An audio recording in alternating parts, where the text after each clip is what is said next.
I have been told I was past my prime, that I was easy to overlook, that at my age I would not know what was happening until it was too late. They were wrong about women like us. This is Family Ties and Lies, where every story begins with someone deciding that wrong is wrong, no matter how long it took to say so. Subscribe.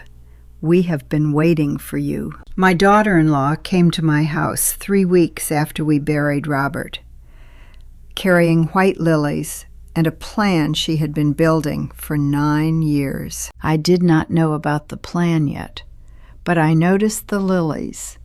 They were the same ones she had sent to the funeral, the same flowers that had lain across Robert's casket. A woman who brings a grieving widow the very flowers from her husband's funeral is not thinking about the widow at all. She is checking a box. The morning Robert died, I made 2 cups of coffee. 41 years of habit. I did not realize what I had done until I was already standing at the counter with both mugs in my hands, steam rising between them. The kitchen so quiet I could hear the oak branches scraping against the back window in the October wind. Robert always took his with 1 sugar and a splash of creamer from the second shelf.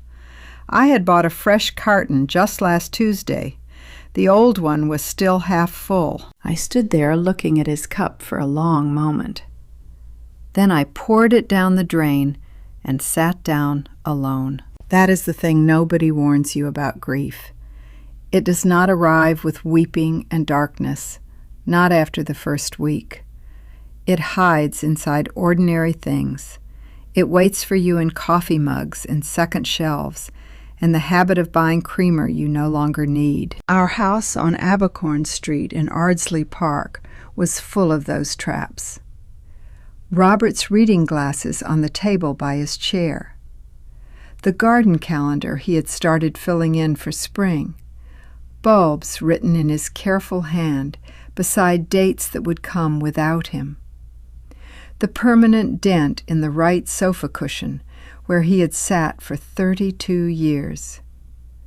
3 weeks had passed since we buried him at Bonaventure Cemetery on a gray Thursday morning with Spanish moss hanging from the oaks, like the trees themselves were in mourning. 3 weeks without sleeping past 5 once. 3 weeks eating most of my meals standing over the kitchen sink, because sitting at the table felt like a question I could not answer. Daniel had not come. He called twice in the first week. Short calls, the kind where you can hear that someone nearby is listening to every word being chosen. He asked if I needed anything. I said I was fine. He said he would come by soon. The second week brought a text. He was thinking of me. Things were hectic. He would be in touch. I read it in Robert's chair with his reading glasses still on the table beside me, and did not answer until morning. I told myself Daniel was grieving too. I told myself people process loss on their own schedules. I had spent 35 years extending good faith, even when the evidence was not cooperating. In business, it is a strength. In a family, I was beginning to understand it can be something else entirely. Victoria called on the 18th day, between 8 and 9 in the morning. Her voice carried the particular softness she reserved for occasions requiring careful handling. Not her natural voice, which had a faster, sharper quality when she was not paying attention to it. This was her considered voice, each sentence preceded by a small pause, as though the words had been weighed. She had been thinking of me constantly. Daniel was so worried. They felt helpless knowing I was alone. And she wanted to come by, perhaps help sort through some of Robert's things. I thanked her and said I was not ready. She said, "Of course, no rush at all." She only wanted me to know she was there. I said thank you and ended the call. I held the phone a moment after, not moving, because something in the call had left a residue I could not identify. The way a room holds the smell of something long after the source is gone. I filed it away and did not return to it for 4 days. Then a car I did not recognize pulled up to the curb in front of the house. Victoria came up the walk with those white lilies, and the expression she wore at charity dinners and neighborhood gatherings, the expression that says, "Someone has arrived, and things will now be properly managed." Daniel was not with her. I opened the door before she could ring the bell. She stepped inside, handed me the flowers, and said I looked better than she had expected, which was a specific cruelty arranged to sound like relief. Then she moved past me into the living room, the way people do when they have already decided a room belongs to them. She chose the chair across from the sofa, not Robert's chair. She was not careless in that way. She smoothed her skirt, folded her hands, and began talking about the future, about arrangements, and what would be best for me going forward. At some point, she stood to refill her water glass and walked past Robert's writing desk in the corner, the small one where he kept the house files. She paused beside it. 2 seconds, perhaps 3. Her eyes moved across the surface, the way a person's eyes move when they are reading something upside down. Then she continued into the kitchen as though she had not stopped at all. I looked at the desk after she passed. The folder marked "Property" sat on top, where Robert had left it 4 months ago. It had not moved since. She came back, sat down, and said something about how Robert would have wanted me to have support around me. I looked at her across the room and thought about 9 years of careful voices and lilies and chairs chosen with precision. I had been asking myself the same question about Victoria for most of those 9 years.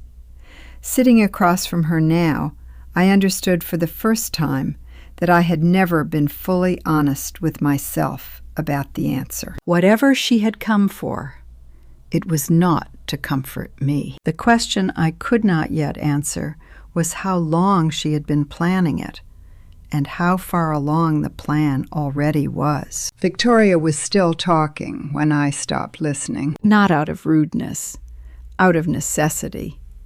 Because while she sat in my living room speaking about arrangements and support and what would be best for me going forward, I found myself looking at the framed photograph on the bookshelf behind her head. Bay Street, 2015. Robert standing on the sidewalk in his work clothes, looking up at the sign I had just hung. His back was to the camera, but I knew the set of his shoulders. I knew what his face looked like in that moment, even though I could not see it. If Victoria's plan worked, and I was becoming certain there was a plan, that photograph would belong to someone else within the year. I had not spent 35 years building something real to watch it disappear into paperwork I had not read.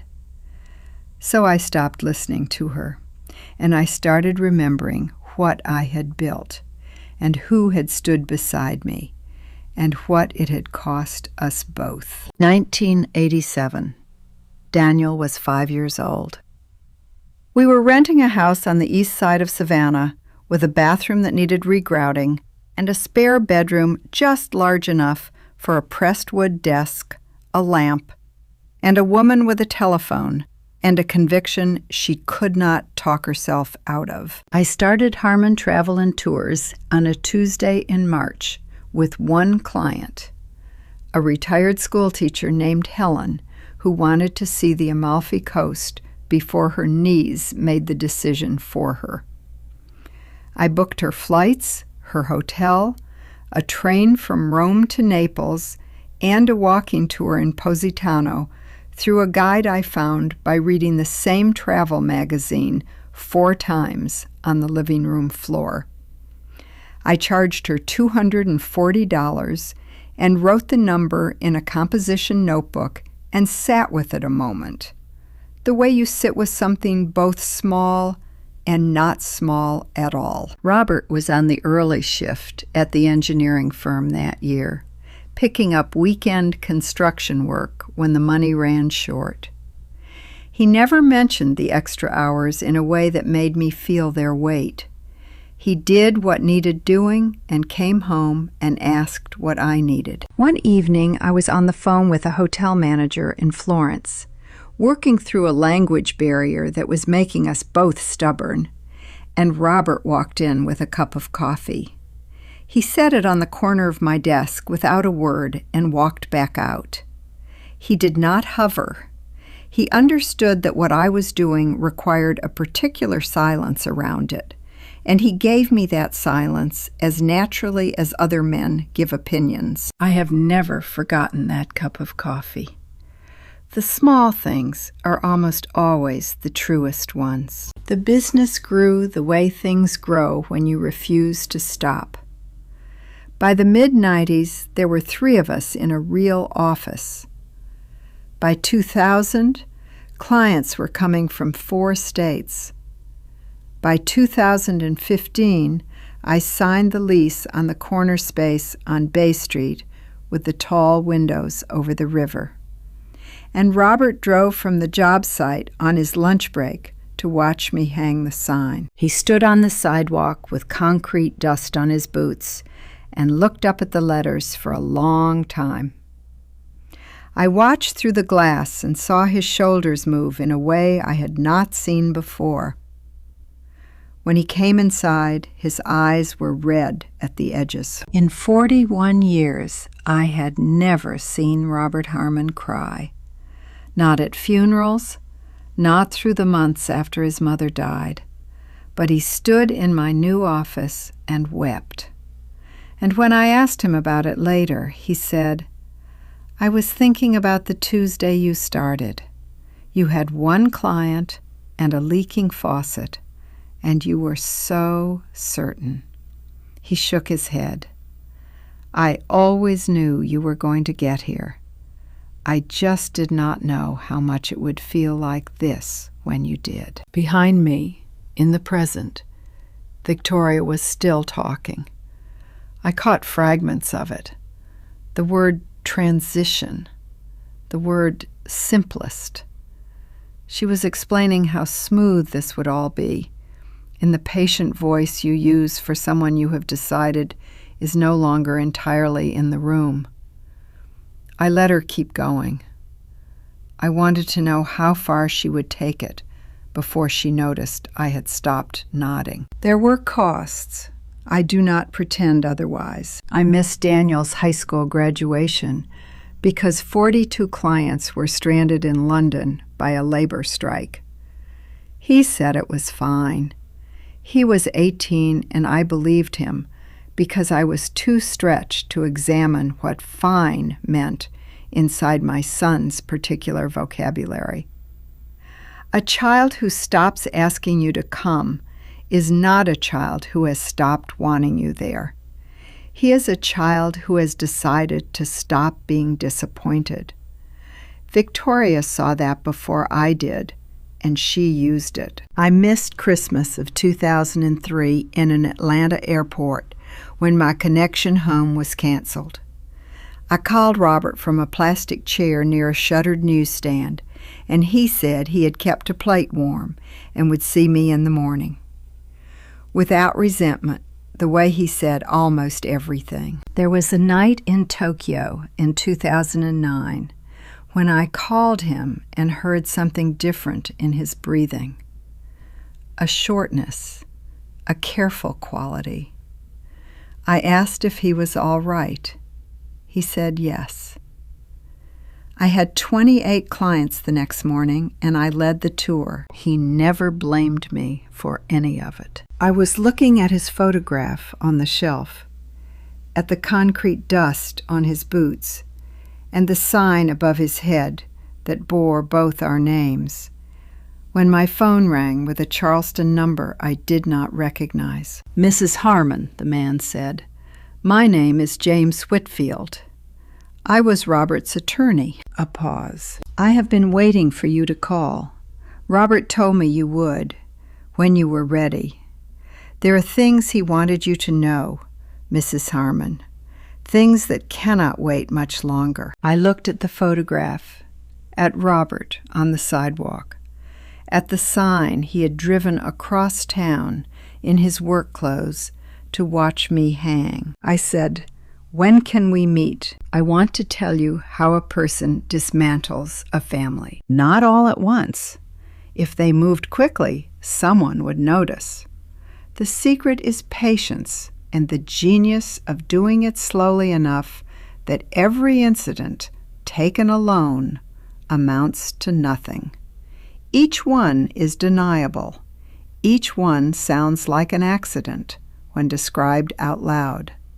The power is in the accumulation, and the accumulation only becomes visible when you finally stop giving the benefit of the doubt." Victoria was patient, and I gave her 9 years of benefit. Christmas of 2018, Daniel and Victoria hosted a party at their house, a few streets from ours, and we arrived at 7 with wine and a cheese platter to find the living room full of people I did not know. Victoria steered us toward a group by the fireplace. She introduced Robert with warmth that was almost convincing. Then she turned to me. "And this is Daniel's mother," she said. "She runs a little travel agency. Isn't that sweet? Not a company, not Harmon Travel and Tours, not 35 years in Bay Street and a client list across 6 states. A little travel agency. Isn't that sweet?" Robert's hand found my arm, just a quiet placement of his palm, and I smiled at the strangers by the fireplace and said how lovely it was to meet them. Then Victoria was already steering us to the next group, and the moment sealed over itself like water. I told myself it was careless phrasing. I had given Victoria 9 years of benefit of the doubt, and had developed considerable fluency in that exercise. Thanksgiving of 2020. Victoria rearranged the seating for a guest she had not mentioned, and I ended up 6 seats from Robert with a view of the centerpiece and the back of a woman I had never met. I watched Robert appear and disappear between the shoulders of strangers through most of the meal. At one point, he looked up and found my face across the length of the table. He held my gaze for a moment and then gave a very small, very quiet shake of his head. Not disapproval, something more like, "This is not worth making a thing of. Be patient." Sitting at that end of the table, I began to wonder whether patience was the virtue I had always believed it to be, or whether I had been using it to avoid looking at something I was not ready to see. Winter of 2022. I was lying awake at 2 in the morning. Robert's breathing beside me, already that shallow quality that worried me even when the doctors said nothing was urgent. I picked up my phone to read until sleep came. Victoria had posted a photograph from a family gathering the previous Sunday. I found myself in it eventually, in the far left corner, half my face visible, one shoulder cut by the edge of the frame. The image was composed to center Victoria and Daniel, everyone else arranged around them like furniture. I set the phone on the nightstand. 2 days later, I was working in my study when I heard Victoria's voice from the kitchen. She had stopped by while I was home and had not known it. She was on her phone, speaking with the ease of someone who believes the house is empty. "She's old," Victoria said. "Not cruel, just conversational. a fact confirmed between two people who already agreed on it. She won't know what she's signing half the time anyway. We just need to get the timing right. I did not move.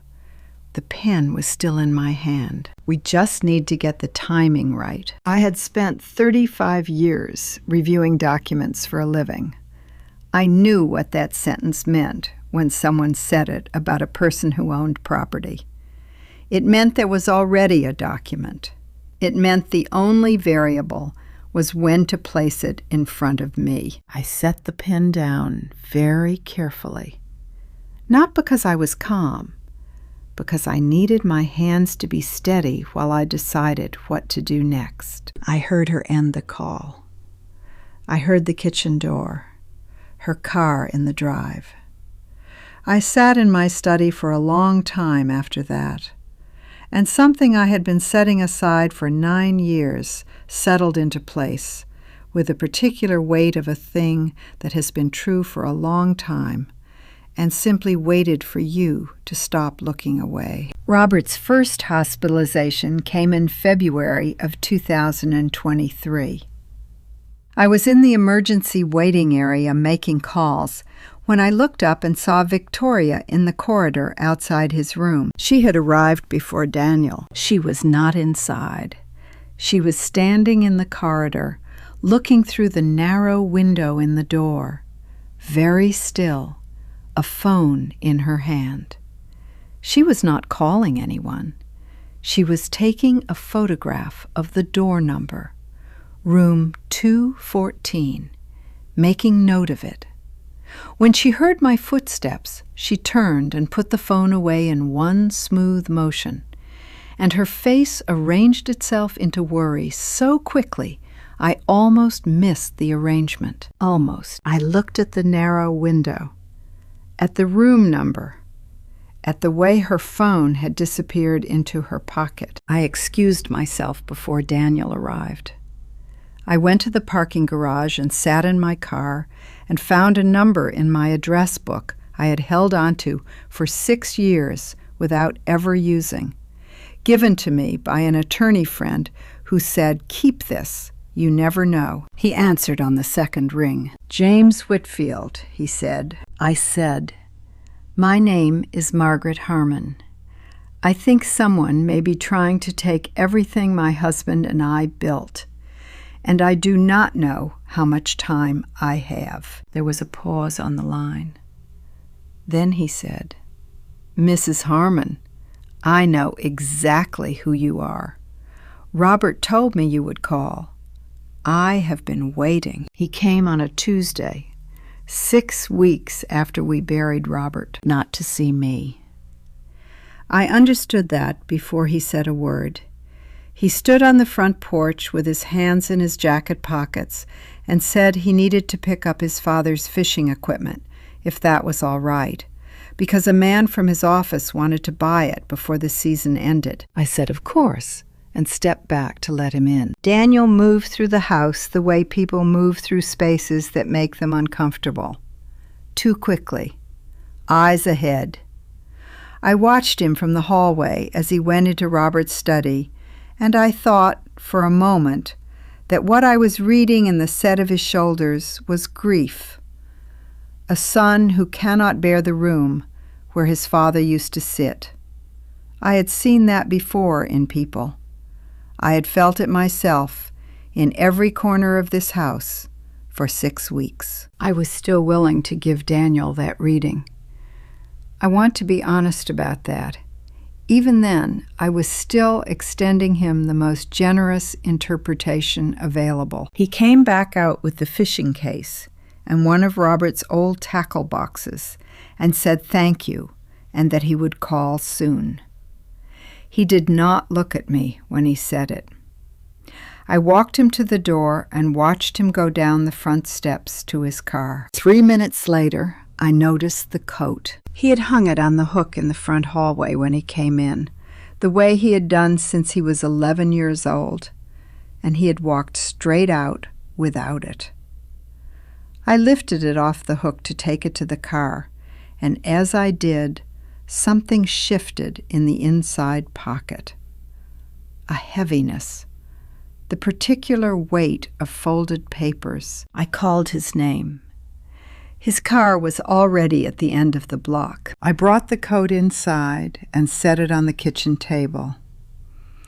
I stood there for a long moment with my hand flat on the fabric.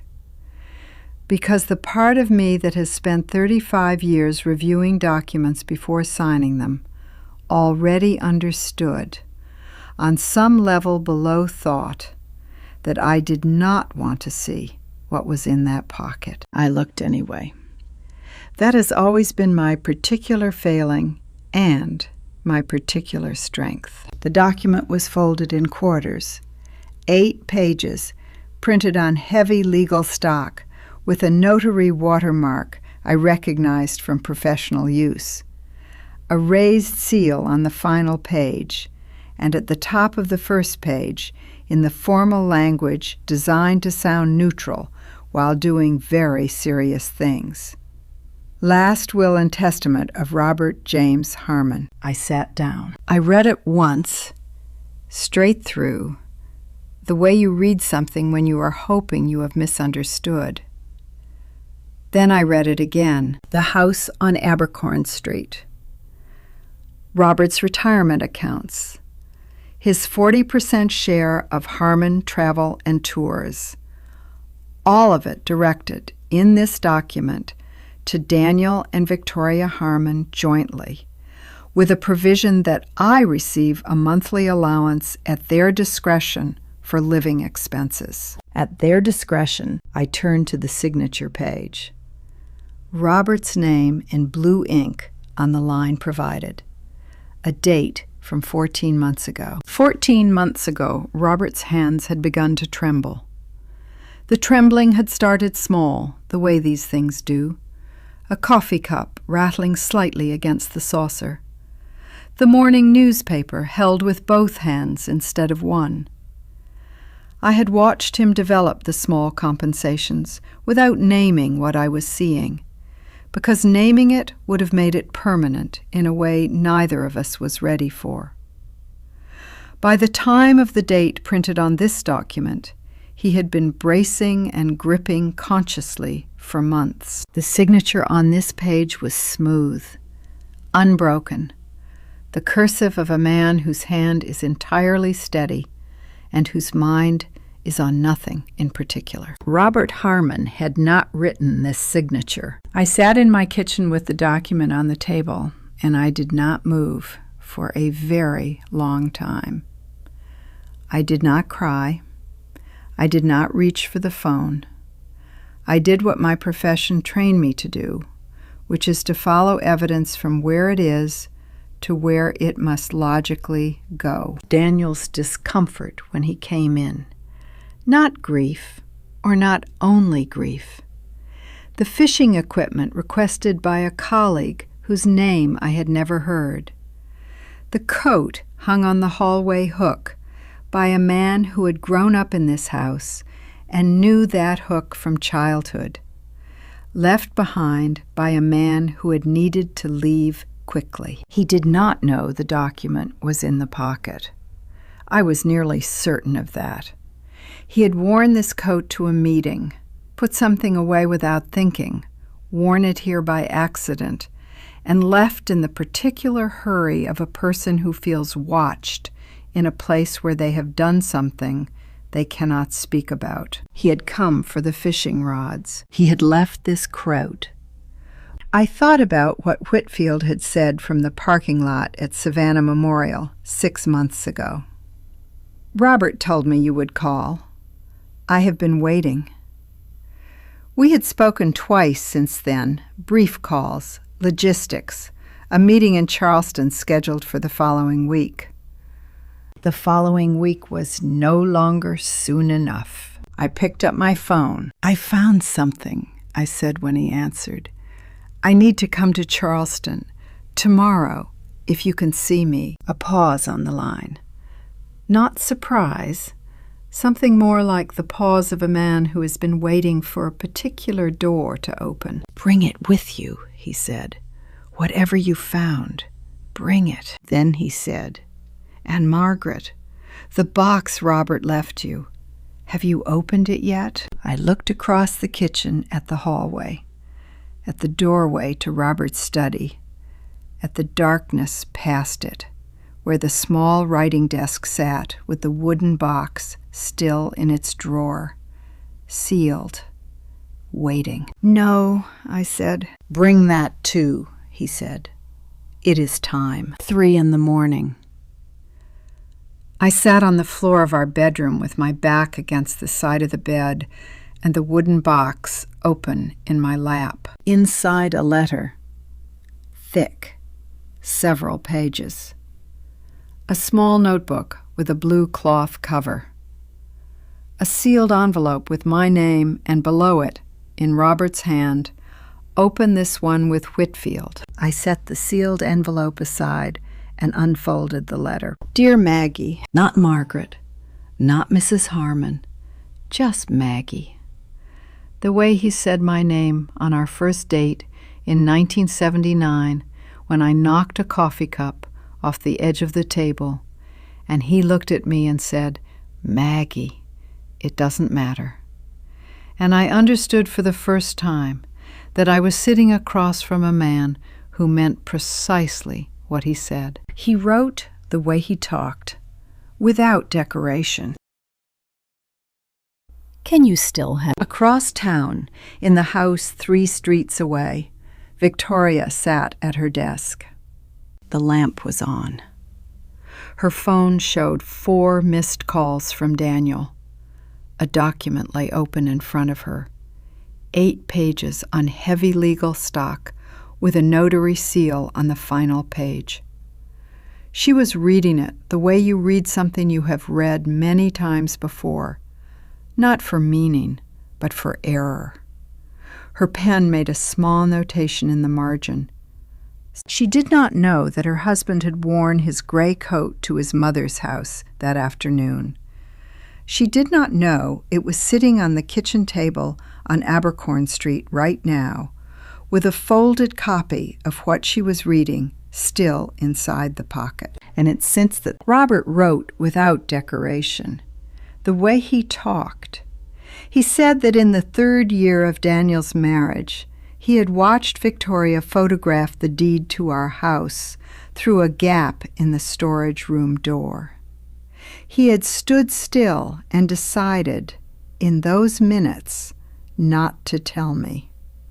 I was already carrying enough, he said. He wanted to carry this one thing himself. I had believed for 35 years that I was the one who carried things in our marriage. The work, the clients, the travel, the building. Sitting on the floor at 3 a.m, I understood for the first time how wrong I had been. He had been carrying something too. Something he set down in a small blue notebook instead of in front of me. I opened the notebook. The entries were dated, brief, precise. An engineer cataloging anomalies. A phone call overheard from the back porch. A document photographed through the glass of his car window. A conversation with a notary whose office number he had written down and marked. 6 years of quiet watching by a man who did not want to be right and wrote everything down anyway. The last entry, 3 days before his final hospitalization. Check the visitor logs. 47 minutes. She was alone with me, and I was not alert enough to ask. Ask Patricia. A name and a number were written on a slip tucked into the back cover. At 6.9, see if interested. To men. Victoria's phone lit up. A text from Daniel. She picked it up. Read it. Set it back down very carefully. His message said, "I think I left something at Mom's. My coat." She looked at the document on the desk in front of her. She looked at it for a long time. Then she stood up and walked to the window and stood with her back to the room. I went back to the letter. Robert had written about Daniel. He did not believe Daniel was a bad man. He believed Daniel was a man who had lost his way inside a marriage to someone skilled at providing direction, and the two things were not the same. He wanted me to have the most honest account he could give. He was careful to say it was not an excuse. Then he wrote what broke me open. You built everything, Maggie. Every trip, every client, every morning you flew somewhere I couldn't follow. You were building something real. I watched you do it for 35 years, and I never once doubted that it was worth whatever it cost. I just want to make sure no one can take it from you after I'm gone. God doesn't waste pain, not a single piece of it. Trust Him. Trust yourself. I love you. I always will. Robert. I folded the letter along its creases and pressed it against my chest. I had not cried since the morning we buried him. I cried now, not for the loss, or not only for that. I cried because a man who knew he was dying had spent 6 years building something around me that I did not know existed. I cried because he had seen what I sensed and believed me without my ever saying a word. And I cried because in the last letter he would ever write, with everything he could have said, he called me Maggie, just Maggie, right up to the end. And confuttered is the device. I drove to Charleston at first light. The road opens past the Georgia border, the marsh light coming in flat and silver off the water. I have driven it hundreds of times. I drove it differently that morning, with the blue notebook in a manila envelope on the passenger seat, and the sealed envelope and the forged will in my bag, and something Robert had been building for 6 years that I was finally bringing to the man he had trusted to help me use it. The brick building near the waterfront was smaller than I expected, a brass plate by the door. I parked and sat for a moment, looking at the building where Robert had come, alone, on the Saturdays he told me he was going fishing. I thought about Victoria standing at her window last night with her back to the room. I got out of the car, straightened my jacket, walked to the door. Whatever Robert had built inside that office, it was time to walk in and use every piece of it. James Whitfield's office was on the second floor of the brick building, up a narrow staircase with a wooden handrail worn smooth by decades of hands. The waiting area held 4 chairs, a side table with a lamp, and nothing else. No magazines, no artwork on the walls. A window at the end of the hall looked out over the rooftops toward the harbor and the morning water beyond. A woman at the front desk showed me in without asking my name. Whitfield was older than I had imagined from our phone calls. Mid-60s, I thought, with gray at the temples and reading glasses pushed up on his forehead, and the particular stillness of a man who has heard difficult things for a very long time and learned not to be moved unnecessarily by any of them. He came around the desk when I walked in and shook my hand with both of his. "Mrs. Harmon," he said, "I am glad you are here." He did not say, "I was sorry for your loss," which I appreciated. He gestured to the chair across from his desk, and we sat down. I laid the manila envelope with the blue notebook on the desk, and beside it the forged will I had found in Daniel's coat, and beside that the sealed envelope Robert had marked for Whitfield. I set them in a row and said nothing. He looked at the 3 items for a moment, then put on his reading glasses, opened the sealed envelope, and began to read. He read for 11 minutes. I know, because I watched the clock on the wall across from me. He did not speak, did not make notes, did not look up.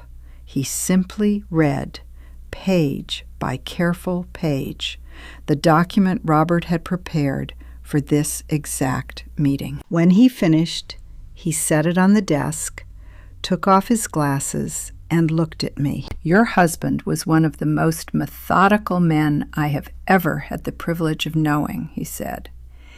In 38 years of practice, I have had perhaps 2 clients who prepared for a contingency this thoroughly. He came to see me 11 times over 6 years. He never missed a scheduled meeting. He always brought documentation. I thought about Robert driving this road alone. On the Saturdays, he told me he was going fishing. 11 times. The trust structure he established is sound, Whitfield continued. Your 40% stake in Harmon Travel and Tours is held in a revocable trust with you as sole trustee and beneficiary. Victoria Harmon has no legal claim to any portion of it, regardless of what any document says, including the one you found in that coat. He tapped the forged will without touching it more than necessary.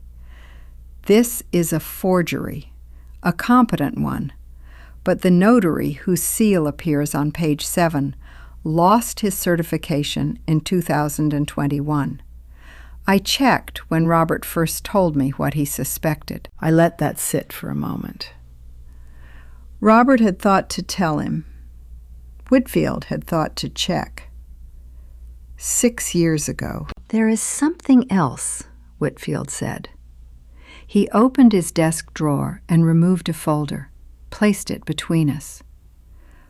Robert asked me to monitor any unusual financial or legal activity involving Harmon Travel. 3 months ago, before he passed, I flagged something. Victoria Harmon had been in contact with a commercial acquisition group based in Atlanta. The correspondence indicates she was in preliminary negotiations to sell Harmon Travel and Tours at a price substantially below market value. I looked at the folder. I did not open it yet. How far along? I said. Based on the correspondence, a letter of intent was expected within 60 days of the date of the last email I have here. He paused. That was 8 weeks ago. 8 weeks ago, Robert was still alive. Victoria had been selling my company while Robert was in his final weeks, while I was sleeping in a hospital chair and eating whatever the vending machine offered at 2 in the morning. She had not been waiting for him to die. She had started before he did. I opened the folder and looked at the first page. Then I closed it and placed my hand flat on the cover and breathed once, slowly, the way I have learned to breathe when the situation requires steadiness. I am not certain I have. I will need copies of all of this, I said. Already prepared. He slid a second folder across the desk. And the visitor logs from Savannah Memorial. Robert's notebook mentions a nurse named Patricia. I requested the logs yesterday, after your call. He looked at me over the reading glasses he had put back on. Patricia Simmons. She has already agreed to speak with us. She said she has been waiting for someone to ask. I thought about Robert's last entry in the blue notebook. Ask Patricia. Written 3 days before he was too ill to write anything more. He had known Patricia would wait. He had known someone would eventually ask. I picked up the blue notebook and held it for a moment. 6 years of Saturdays. 11 meetings in this office. A trust, a will, a folder of flagged correspondence, and a nurse's name written in pencil at the back of a small book. "He was very specific," Whitfield said quietly, "about what he wanted for you. He said more than once that you had spent 35 years making sure other people got where they needed to go." A pause. "He wanted to make sure someone did the same for you." I set the notebook back on the desk. Outside the window, the harbor light was moving on the water, the way it does when the morning is clearing after a cold night. I sat with it for a moment before I stood, gathered the folders, and shook Whitfield's hand again. Driving back to Savannah in light rain, my phone buzzed on the passenger seat. A text from Victoria. "Mom, we should have dinner this week. Daniel and I have some things we want to discuss about the future." I read it at a red light. The light turned green. I typed one word and sent it. Sure. Victoria had called it an intimate gathering, a chance for close friends and family to celebrate Robert's life in a way the formal service had not allowed. There were 32 people in the house when I arrived. I knew 11 of them. The rest were Victoria's. Colleagues from the nonprofit she sat on the board of. Neighbors from their street. A couple from their gym, whose names I had never been told. They moved through Daniel's living room with the ease of people in their own element, pausing at the photographs Victoria had arranged on the side tables, holding wine and speaking in the slightly elevated tones people use when they are performing the act of mourning rather than doing it. The photographs were a careful selection. Robert and Daniel at a fishing lake, maybe 2008. Robert and Victoria at a charity gala, 2019. Robert and me on our 20th anniversary, cropped at the edges to a size that fit the frame Victoria had chosen. A frame smaller than the others. I took a glass of water from the tray a server offered and found a position near the bookshelf where I could see most of the room. Daniel was near the back window. He had a glass of bourbon he was not drinking, and his eyes were moving from point to point around the room with the look of a man searching for an exit that has been subtly removed. When his gaze reached mine, he held it for perhaps 2 seconds and then looked at a spot on the floor just to my left. 2 seconds. After 40 years of being his mother, I noted it and moved my attention elsewhere. Victoria was working the room with the efficiency of someone who has thought carefully about how to do it. She touched arms. She laughed at the right moments. She said Robert's name with a quality in her voice that produced sympathy in people who had not known him, which was most of the people in the room. She moved through her guests with the ease of a woman entirely in her element, which she was, because she had arranged every detail of this element herself. At some point during the second hour, she broke away from a conversation near the kitchen and came toward me. She was carrying 2 glasses of wine, Merlot, deep red, the label facing outward. The specific label, my specific preference, the bottle I kept on the second shelf, the wine I had brought to dinner at her house 3 times in the last 2 years. She had done her research. I registered that without showing it. She sat beside me and offered the glass with the warmth of a woman doing something kind. "Mom," she said, "you've been standing here all evening. Come sit with me for a little while. You don't have to hold this room up by yourself." I looked at the glass in her hand. I had been to Charleston. I had read Robert's notebook. I knew about Patricia Simmons and 47 Minutes and a door that had not been fully closed. I did not know what Victoria had done or not done with those 2 glasses of Merlot, and I did not need to know. I knew her well enough by now to know that accepting something from her required being certain about what it contained. I was not certain. "I think I need some water," I said. "My throat is dry from the drive." I set my untouched water glass on the shelf beside me and moved toward the kitchen. I was gone for perhaps 90 seconds. I came back with a glass of water from the tap. I returned to my spot near the bookshelf and resumed watching the room. Victoria was still in the chair. She had both glasses of Merlot on the small table beside her, side by side. She was speaking to someone I did not recognize, her posture easy, her face arranged pleasantly.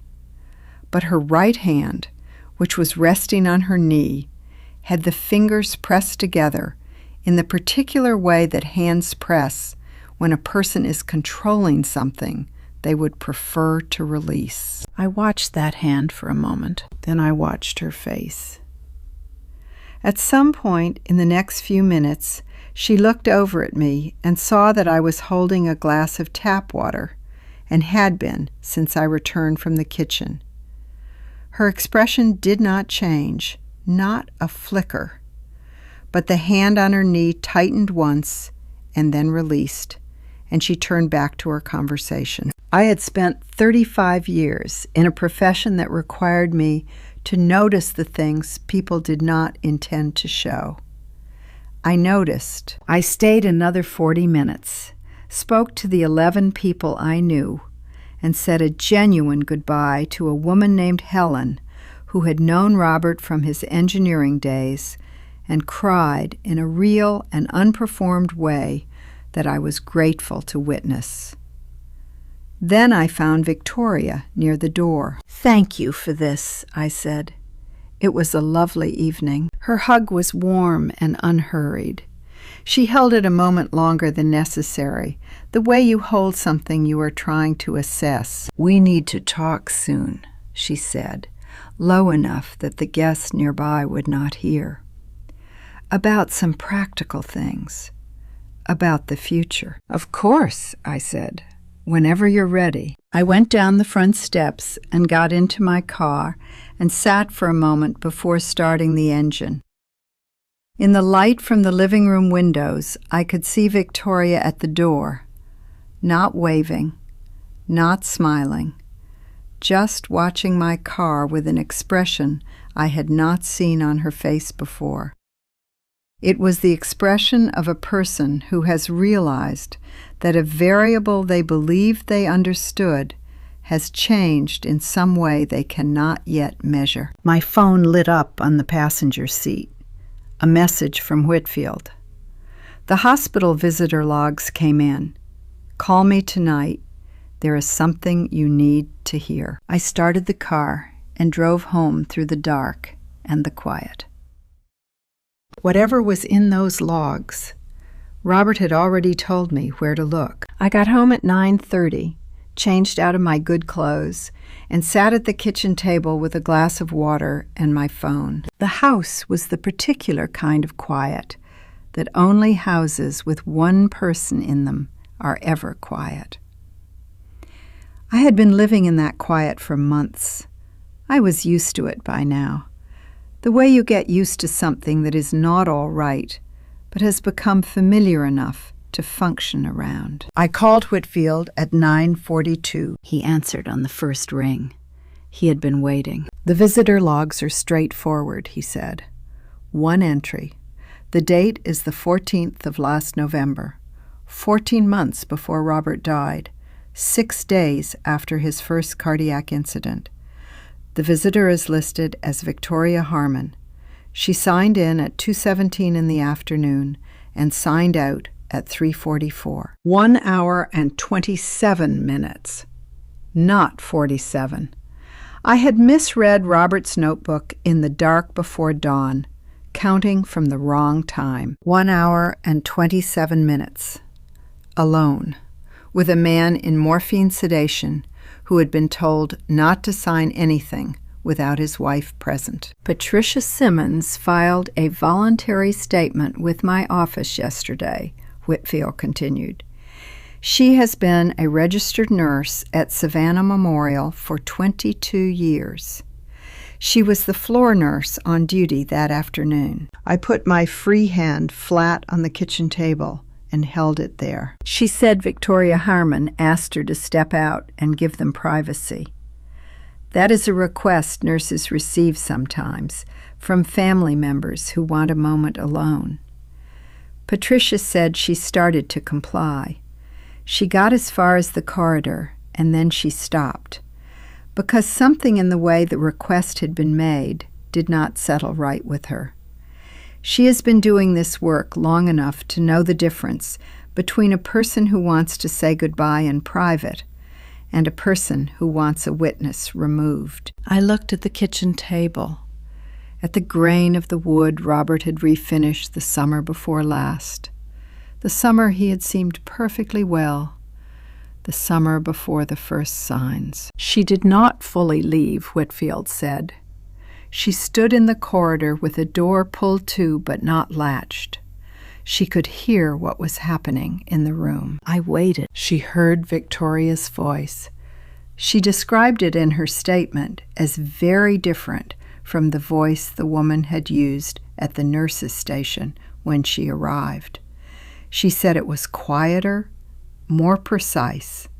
The exact phrase she used in her statement was businesslike. I said nothing. The specific words Patricia Simmons recorded in her statement are these. Victoria said, "Just sign here. Robert, Daniel needs this. It's for the family." The kitchen was very quiet. And then, Whitfield said, she heard Robert. He paused. In 38 years of practice, he had learned when to pause. Patricia's statement says his voice was weak. She almost could not make out the words, but she was close enough to the door, and the room was quiet enough. And she is a woman who has been listening carefully to people in hospital beds for 22 years. She heard him clearly. He said 3 words. I already knew what they were. I knew before Whitfield said them. I knew the way you know something that was always true, and you were only now being told. He said, "Where is Maggie?" I sat at my kitchen table with my hand flat on the wood Robert had sanded smooth, and I did not say anything for a long time. He had asked for me. In that room, with that woman standing over him with papers, with a pen, with the particular quiet confidence of someone who has calculated that he is too sedated to resist, Robert James Harmon had not signed the document. He had asked for me. I had been home that afternoon. I had been here, in this house, 15 minutes away, because I had been at the hospital every day for 6 days, and the clothes I was wearing needed washing, and I had not slept in my own bed. And I came home for 2 hours to be a person instead of a patient's wife. 2 hours. I had come home and showered and put on clean clothes and told myself I would be back before he woke up. He woke up. He asked for me. I thought about what Patricia Simmons had done with what she heard. She had stood in that corridor and understood what she was witnessing. And then she had gone back to the nurse's station and written down every word of it in her personal notebook. The small one she kept in her pocket. The one she had maintained for 22 years in a profession where details matter and memory cannot be fully trusted. She had written it down, and she had kept it, and she had told herself for 14 months that maybe she had misunderstood the situation. I knew what that felt like. Telling yourself you might be wrong. choosing not to press on something because pressing costs more than you are prepared to spend. She had come forward anyway. It had taken her 14 months and an article in the Savannah paper and a phone number at the bottom of the page, but she had done it. She had trusted what she heard. She will testify if it comes to that, Whitfield said. She was very clear about that in our conversation. Yes, I said. I imagined she would be. There was a pause on the line. Margaret, Whitfield said, and his voice had the careful quality I had come to associate with information he was preparing me for. I have been doing some additional research into Victoria's background.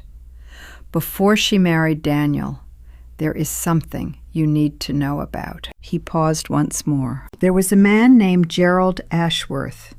He lived in Charleston. He died in the winter of 2011. She was already there when I arrived. Margaret Ashworth was sitting in one of the waiting room chairs with her hands in her lap and a leather portfolio beside her.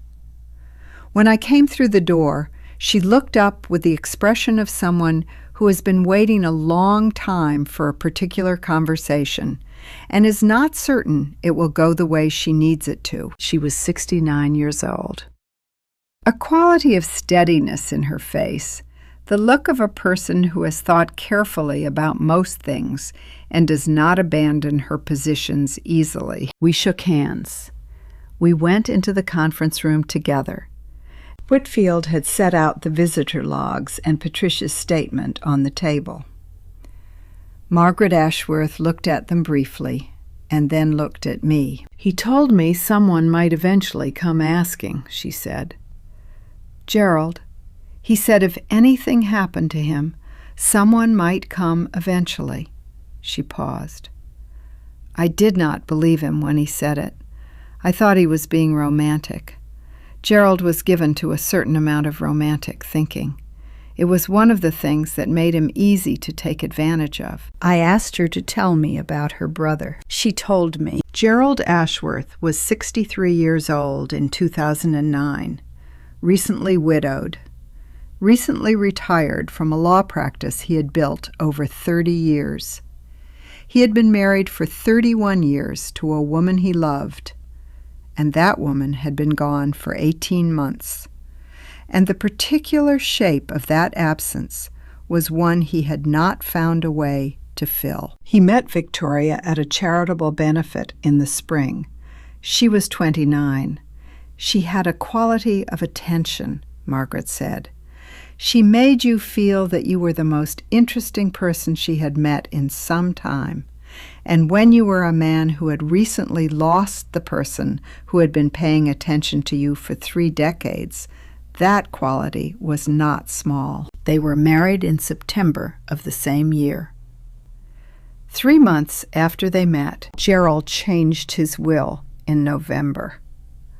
Margaret found this out afterward from the attorney who had drawn up the new document and who, to his credit, called her privately to say that he had expressed reservations to Gerald, who had not wanted to hear them. In December of 2011, Gerald had a cardiac episode in the night and did not survive it. 2 nights before it happened, he called Margaret. He told her he had made a mistake with the will and planned to telephone his attorney first thing Monday morning to begin reversing the changes. He said Victoria had been pressuring him about the property assets, and he had not been thinking clearly when he agreed. He was 65 years old and had been in excellent health at his last physical. Gerald died on a Sunday night. The death certificate said heart failure. Victoria handled the estate efficiently. She was gone from Charleston within 6 months, and whatever she took with her, Margaret had not been able to recover any of it. I went to anyone who would listen, Margaret said. Her voice was even and careful, the voice of someone who has told a story so many times the emotion has been worn smooth. The attorney, the county, an investigator I paid for 4 months until I ran out of money. They all had the same response. "You were told you were wrong," I said. "I was told Gerald had made his choices freely and that my grief was distorting my judgment." She looked down at the portfolio in her hands. "I was told I was a bitter old woman who had never approved of the marriage and could not accept that my brother had chosen someone I did not like." The room was quiet. "I kept the photographs," she said. "It was all I had. I kept them because I thought someday someone would ask." She opened the portfolio and placed photographs on the table between us. Gerald and Victoria at the benefit where they met. Victoria at the wedding in September. Victoria at a charity event the following year. Different occasions, different light. In all of them, Victoria's hair was darker than I knew it, cut differently, her face younger, the lines I recognized not yet established. She looked like someone else and herself at the same time, the way people do before they have settled into the version of themselves they intend to present. But the smile was the same. I had been looking at that smile for 9 years. Across dinner tables and in doorways and in my living room when Victoria sat across from me and talked about the future and what would be best for me.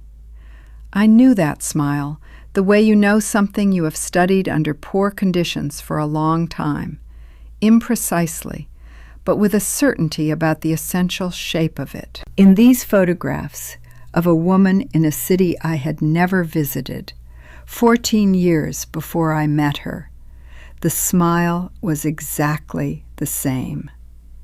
The slight elevation of the left side before the right, the way the eyes held a focus slightly past the person being smiled at, towards something more useful than the current moment.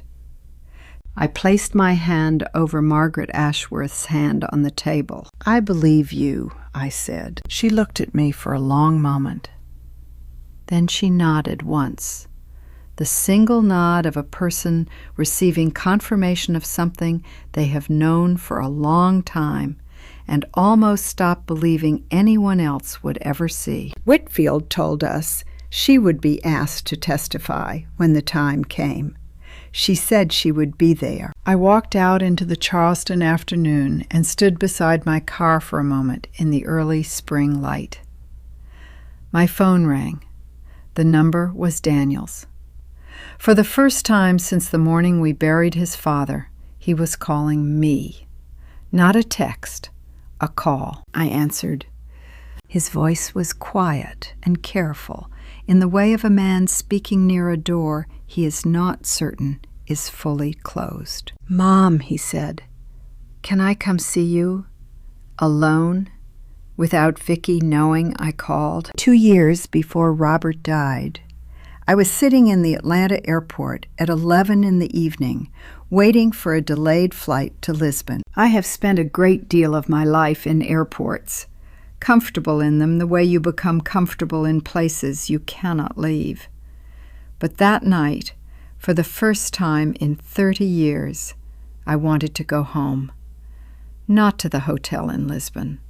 Home. To Robert in his chair. To the specific and irreplaceable ordinary of an evening I had not been present for. I was sitting with that feeling, which was new enough that I did not quite know what to do with it, when my phone rang. "Daniel, 11:15 at night," I answered. His voice was careful, the way it got when he was in a room with Victoria nearby and thinking about what he could say versus what he wanted to say. "Mom," he said, "I need to tell you something. About Vicky." A pause. I did not fill it. I waited. Then, from somewhere behind him in the house, I heard Victoria's voice. Not words, just the sound of it. And a moment later, Daniel said, "Never mind, it's nothing. "Have a safe flight, Mom," and the call ended. I sat in the plastic airport chair with the phone still in my hand, looking at the dark screen. Alone, in the way you can be alone in a crowd when the one thing you want is to be somewhere else. I knew what had just happened.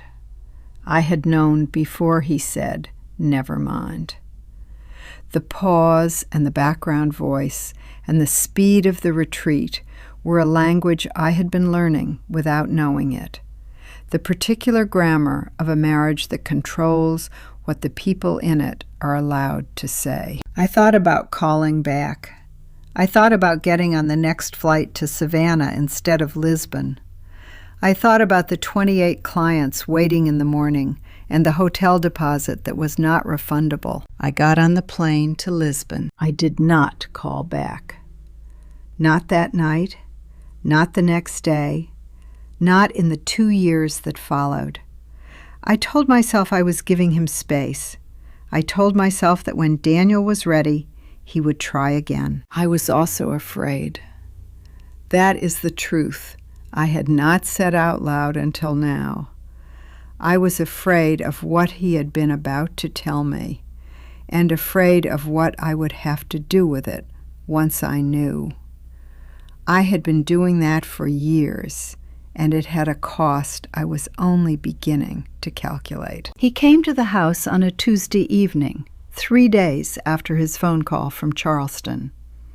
He parked in the driveway and walked up the front steps, and I opened the door before he knocked. He looked tired. Not the tired of not sleeping, which I knew on his face from when he was a boy, but the tired of carrying something for a long time in a posture that was not designed for it. I made coffee. We sat at the kitchen table, him on the side where Robert used to sit, which he did not seem to notice, or perhaps noticed and chose anyway. He held the cup in both hands and looked at the table. I waited. I am patient when it matters. 35 years in a profession that taught me that the most important things in a room are usually the things no one is saying yet. What Daniel could not see was how little time was left. Whitfield had told me the shape of it. Victoria had a buyer in Atlanta and a signing date that was no longer far off. While my son sat at my table holding a cup of coffee he was not drinking, his wife was somewhere across town finishing the sale of everything I had built. After a while, he looked up. "Mom," he said, "do you remember a call I made to you in Atlanta about 2 years ago?" I looked at my son across the kitchen table. I looked at the set of his jaw, which was Robert's, and the way he held his hands around the cup, which was mine. I looked at the thing he had been carrying that was making him tired in that particular way. "Yes, Daniel," I said. "I remember." He nodded. He looked back down at the table. He did not say what he had meant to say on the phone that night, and I did not ask him to. Some things are not about the words. Some things are about the person sitting across from you deciding to show up, and you deciding to let that be enough for now. He stood up a few minutes later, and I walked him to the door. On the front porch, he turned back to me, and for a moment, neither of us said anything. Then he put his arms around me and held on, and I held on too. And we stood there on the porch of the house where he had grown up, with the October evening around us, and nothing resolved and nothing fixed. He was still my son. He was still in there. His phone began buzzing in his jacket pocket. Victoria's name lit up on the screen where I could see it over his shoulder. He stepped back. He looked down at the phone. Then he looked at me. He pressed the side button and the screen went dark. He put the phone in his pocket. He said good night and walked to his car. I stood in the doorway and watched him go. I did not know yet what he would do next. I did not know if that phone going dark was the beginning of something or just a moment that would be explained away by morning. But I had spent 35 years learning to recognize the difference between a person performing a decision and a person making one. That was a real decision. I went back inside and sat at the kitchen table in the quiet and thought about what it costs a person to make a decision that small, and how much smaller it looks from the outside than it feels from the inside. Whitfield called on a Thursday morning with a number that changed the shape of everything. 31 days, he said. The Atlanta group asked Victoria to confirm the sale is still proceeding. She answered within the hour. The letter of intent is scheduled to be signed in 31 days.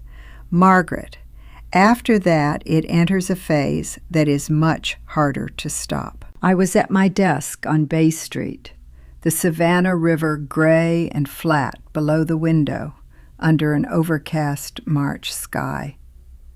I had been coming to the office every morning since Robert died, because the alternative was the house, and because 35 years of building something does not pause for grief.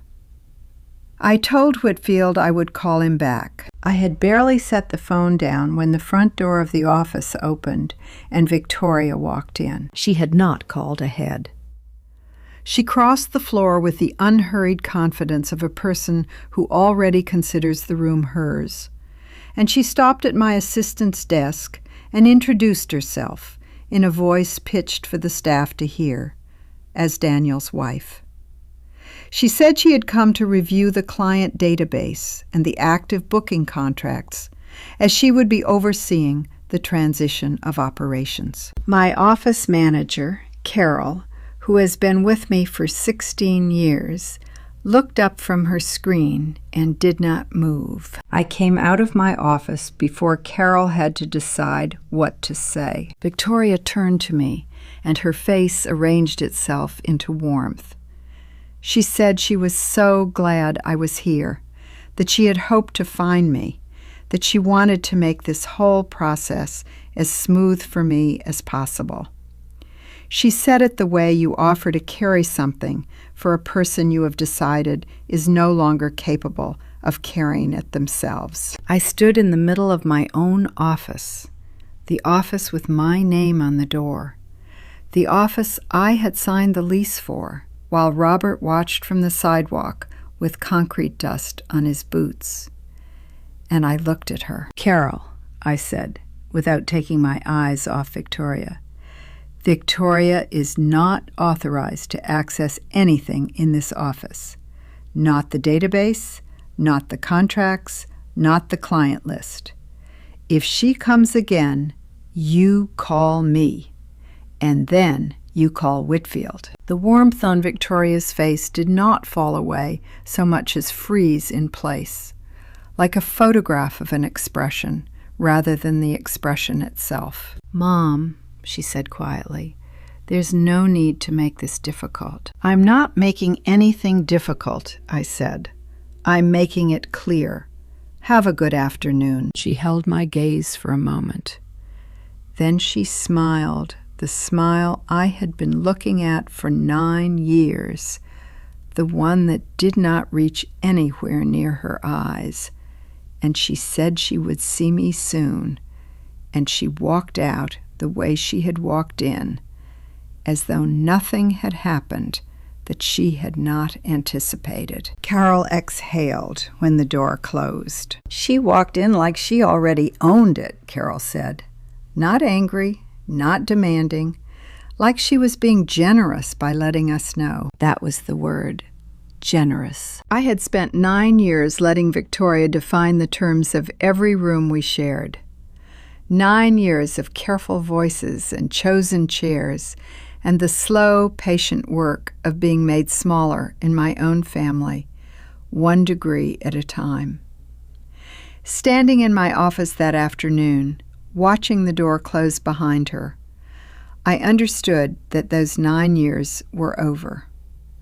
Not because I had won anything yet, because I had finally stopped agreeing to lose. I went back into my office and sat down and looked at the river and thought about 31 days.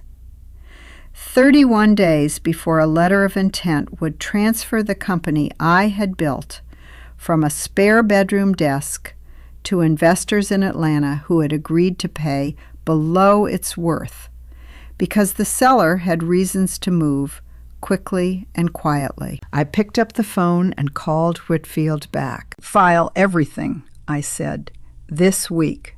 The earliest date the court will take the challenge to the will. That is the date I want." He said Friday was possible. I said Friday. Before I could hang up, he said there was one more thing. Their title search that morning had turned up a claim of interest Victoria had filed against the Abercorn Street house 3 weeks earlier, built on the forged will. 3 weeks earlier. That was before Daniel had left the coat in my hallway. Victoria had been filing paperwork against my home while I was still sitting in the quiet after the funeral, eating casseroles neighbors left at the door. She had not waited for permission. She had never waited for anything. "If the will falls, the claim falls with it," Whitfield said. "They are the same fight." "Then we file Friday," I said, "and we make sure it falls." I ended the call and sat in my chair a while longer. The river was the same river. The company whose name was on the glass door had been built across 35 years of early mornings and late flights, and a man who brought me coffee while I worked and never asked me to be smaller than I was. I opened my laptop and wrote to Carol. Effective immediately, no one from the Harmon family except me was authorized to touch client files, booking systems, or records, regardless of what they claimed to represent.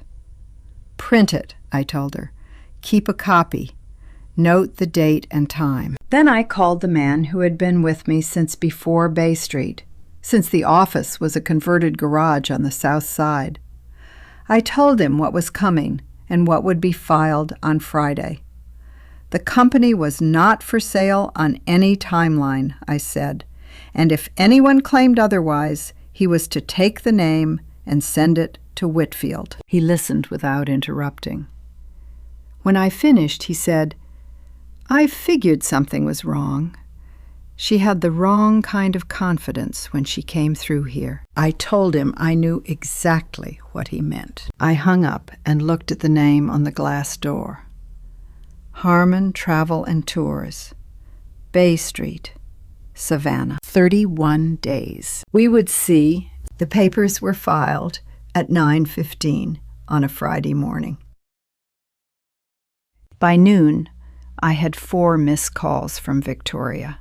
I was at the Bay Street office when the 5th call came in. I answered because I wanted to hear what a person sounds like when a plan they have been building for 9 years begins to come apart. It is the kind of information a forensic accountant learns to collect when available.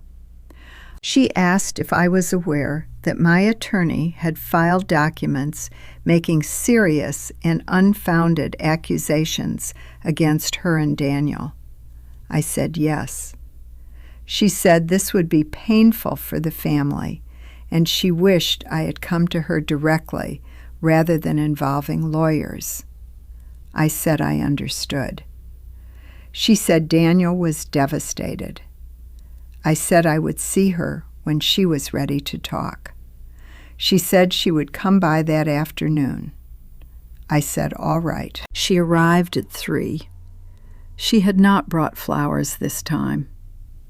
I had the coffee made and 2 cups on the table, and I let her in and sat down across from her, the same way I had sat down across from her the first time she came, when she was carrying lilies and a 9-year plan, and I was still trying to decide whether I was seeing what I was seeing. I was not trying to decide anything anymore. She started before she had fully settled into the chair.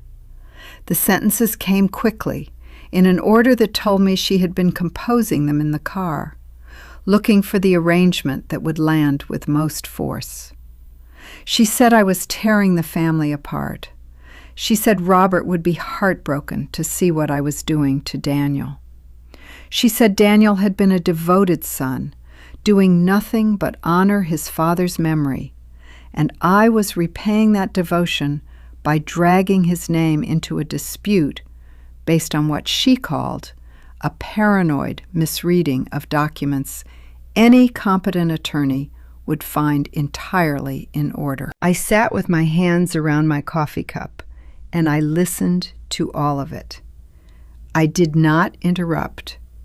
I did not shift in my chair. I let her speak until she ran out of the particular kind of breath that fuels that kind of speech, which is the breath of someone who is prepared more than they have felt and is beginning to notice the difference. When she stopped, I stood up. I walked to the kitchen counter and opened the folder I had placed there that morning before she arrived. I removed the document inside and carried it to the table and set it down in front of her. It was the authenticated copy of Robert's actual will, the one drawn up in Whitfield's office in Charleston over the course of 6 years and 11 meetings, the one with a notary seal that was current, a signature that matched the tremor pattern of Robert's hand in the final year of his life, and 2 witnesses who had known him for 30 years and would say so under oath. Victoria looked at the document. She looked at it for a long time. Her face arranged itself with care, the way her face always arranged itself when it needed to project something other than what she was actually feeling. Then she looked up at me. "We just want what's best for you, Mom," she said. There it was, the phrase she reached for when everything else failed, designed to make the person hearing it feel that any disagreement was a kind of ingratitude. I had heard it so many times that I had come to think of it as a signal, a flag that went up when Victoria needed to remind herself the performance was still running. I looked at her across the table. "I know exactly what you want, Vicky," I said. The name landed the way I knew it would, a small tightening around her eyes, quickly controlled. She hated being called Vicky. She had always hated it, and had never said so, because saying so would have required acknowledging that something I did had an effect on her, and she was not willing to give me that. "And I want you to know," I said, "that Robert knew too. He has known for 6 years. The arrangement on her face stopped working. Not all at once, more like watching a structure lose its load-bearing capacity at each joint until the whole thing becomes something else. She sat across from me, and she was no longer performing, and for the first time in 9 years, I was looking at what was actually there. She stood up. Her hands were not steady. "You will regret this," she said. The voice was not confident. It was the voice of someone stating a hope rather than a fact. The voice of a person who is trying to remember that they still have options when they are no longer certain they do. I walked to the front door and opened it. "Drive safe," I said. She left. I stood at the window and watched her car in the driveway. It did not move for nearly 2 minutes.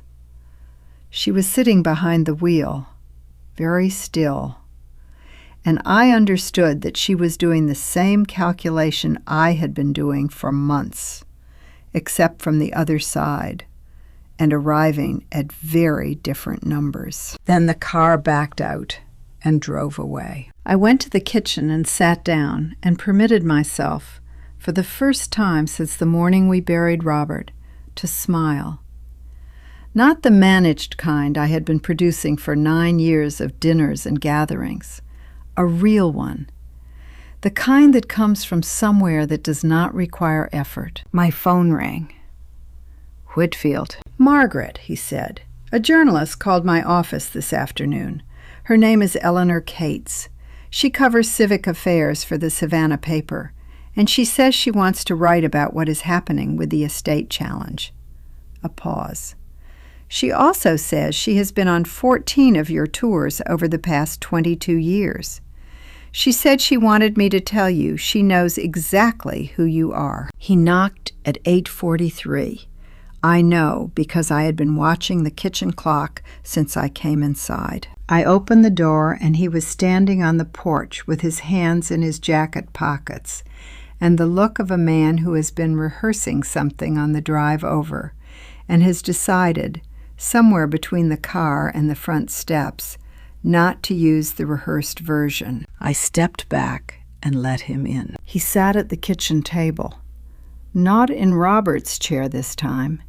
He sat in his own chair, the one he had used as a boy, and he put his jacket on the back of it and set a small silver drive on the table between us. He looked at it for a moment before he spoke. He said he had started noticing things about 6 months ago.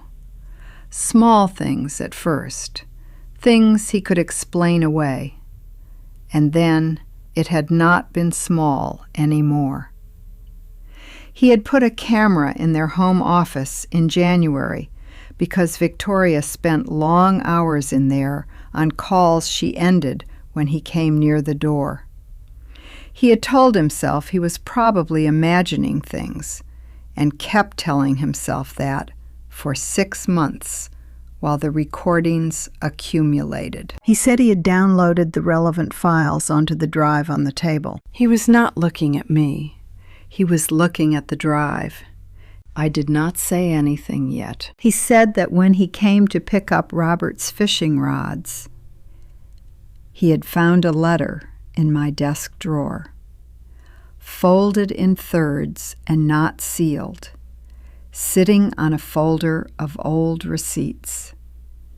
He had not meant to read it.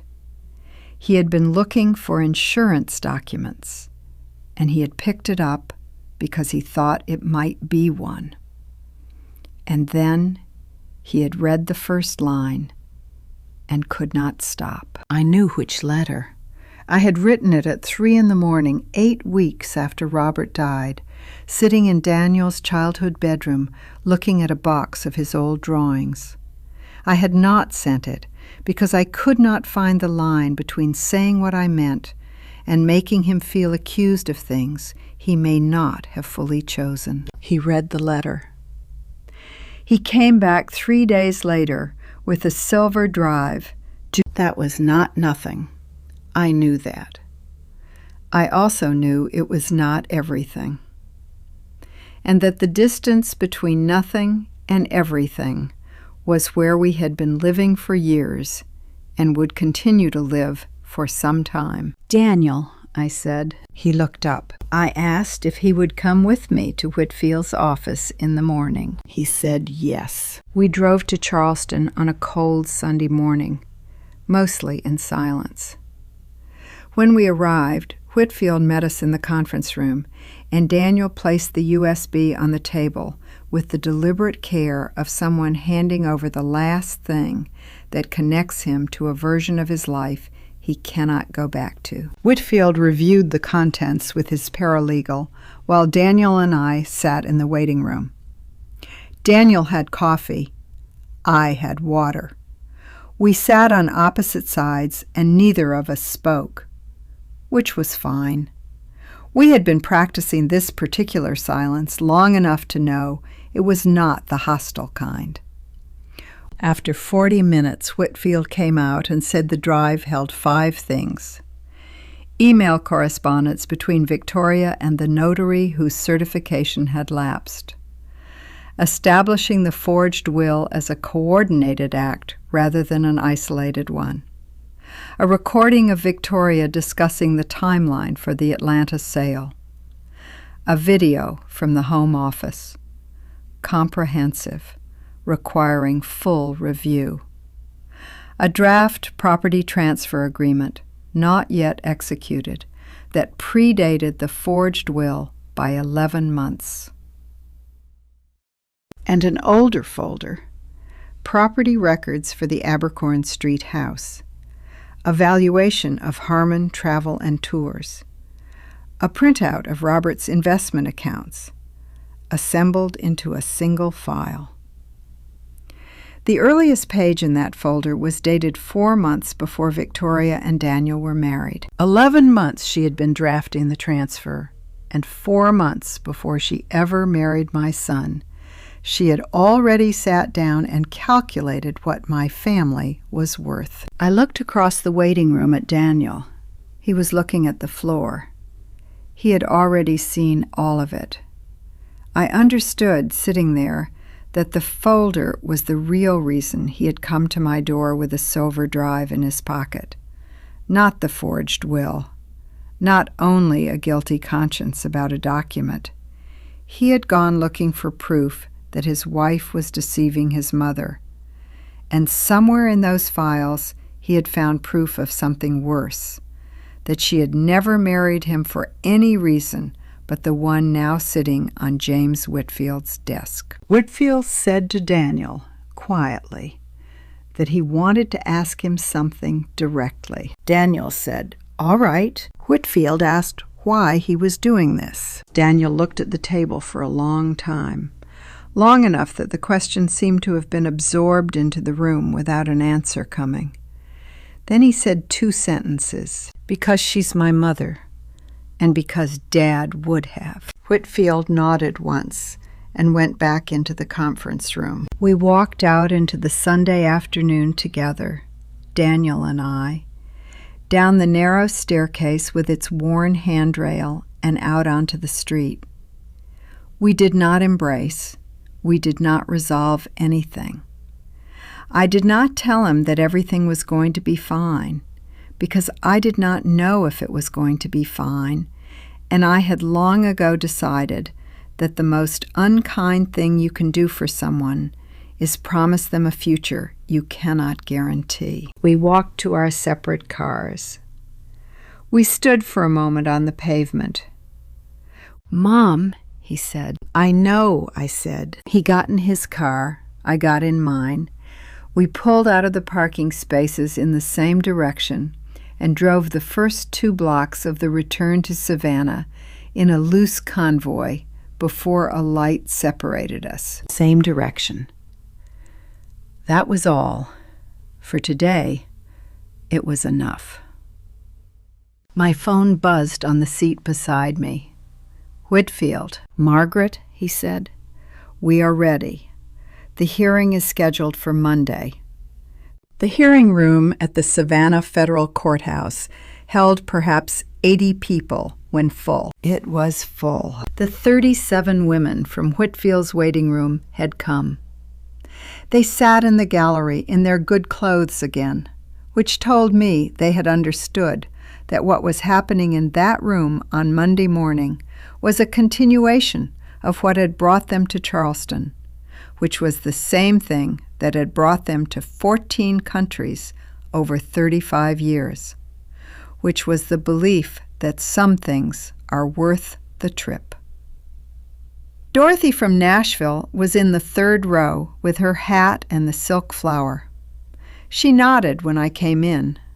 Eleanor Cates was in the back row with a notepad. Daniel sat in the gallery on the far right side, separated from his mother by the length of the room and the particular arrangement of people who had decided which side of a thing they were on. He had chosen his seat without being told where to go. Victoria was at the respondents' table with her attorney and 2 paralegals, and the careful composure of a woman who has spent the night preparing for a performance. I recognized the composure. I had been watching it for 9 years. She was wearing black and pearls and an expression that said she had anticipated everything that was about to happen and was entirely equal to it. She did not look at the gallery. She did not look at Daniel. She sat with her hands folded and her chin level, and the practiced serenity of someone who has rehearsed this specific posture. She had not anticipated everything. Patricia Simmons was called as the first witness. She was 51 years old, plain-spoken, and had been a registered nurse for 22 years. She described the afternoon of November 14th without embellishment. She had been on duty. She had been asked to give the patient and his visitor privacy. She had started to comply.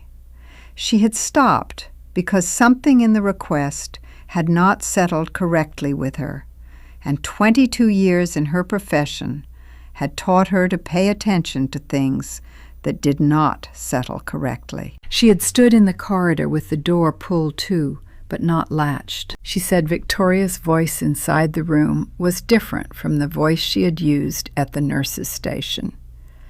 She used the word businesslike. She described the specific words she had heard Victoria say to a man who was deeply sedated and had been told not to sign documents without his wife present. She described the 3 words she had then heard Robert say. "Where is Maggie?" Victoria's attorney cross-examined her for 22 minutes. Patricia answered every question in the same even register she had used on direct examination. She did not get flustered. She did not contradict herself. She looked at the judge when she answered, not at Victoria's table, and her hands were still on her knees throughout. When she stepped down, the room held its breath for a moment before remembering to exhale. Margaret Ashworth was called next. She walked to the stand with the unhurried gait of a woman who has been waiting a long time to say something in a room where someone has the authority to write it down. She gave her name. She gave her relationship to Gerald Ashworth. And then, over the course of the next 14 minutes, she told the court about a man who had called his sister 2 nights before his death to say he had made a mistake and planned to call his attorney Monday morning. Gerald died on a Sunday night. Whitfield introduced the photographs through Margaret. They were projected on a screen at the front of the room, large enough for the gallery to see clearly. Victoria at 29, hair different, city different, 14 years before she came to Savannah and introduced herself to Daniel at a gathering his firm hosted. The woman in the photographs was younger, and the lines in her face were not yet what I knew, but the smile was the same. The elevation of the left corner before the right, the eyes focused on something slightly past the person being smiled at. I watched the jury. I watched the judge. I watched the gallery. The recognition moved through the room like a change in temperature. 2 women in the 4th row turned to look at each other. Neither said anything. They did not need to. They had spent enough years reading people to know what they were looking at when they saw the smile on that screen. And they had the particular stillness of people who have just had something confirmed that they had been hoping was not true. Victoria's hand on the table tightened. She released it and set it flat. The video from Daniel's recording was the last piece of evidence before Whitfield's closing summary. The court's audio system carried Victoria's voice clearly through the hearing room. Her voice without the warmth she cultivated for public occasions, without the careful pauses and the considered tone. Her voice as it sounded when she believed no one could hear her. Precise, efficient, entirely unconcerned with being overheard, because she had believed she was alone. At one point, the recording carried a specific sentence that the court reporter wrote down verbatim, and that I will not forget as long as I live.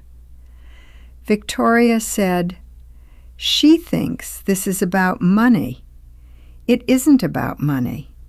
It's about making sure she understands what she was and what she was not." Daniel's chin dropped to his chest when he heard that sentence.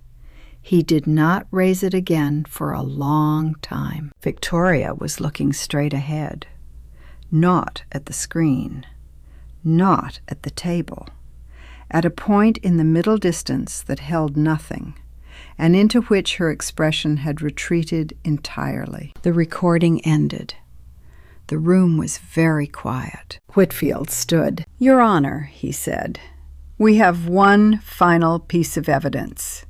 A letter written by Robert James Harmon, signed and notarized, to be read aloud before this court." I heard the court reporter's fingers pause above her keys. The room did not move. The sound of Whitfield opening the envelope was audible in the silence of that room. A small sound, the kind that would be inaudible at any other moment in any other space. In that courtroom, on that Monday morning, with 80 people holding their breath, it was the loudest thing I had heard in a long time. He unfolded the pages and looked at them for a moment before he began. Not reviewing, the way you look at something you want to carry correctly before you lift it. He read slowly. He read about a woman who had started a company in a spare bedroom in 1987 with one client and a leaking faucet and a certainty that required no permission. He read about a man watching her build something over 35 years, from that desk to a corner office on Bay Street, and what it had felt like to stand on the sidewalk and see her name on the sign. He read about a Saturday in 2016 when that man had seen something through a gap in a storage room door, and what he had decided to do, and why he had said nothing to his wife for 6 years. He read, "I didn't tell her because she already carried enough.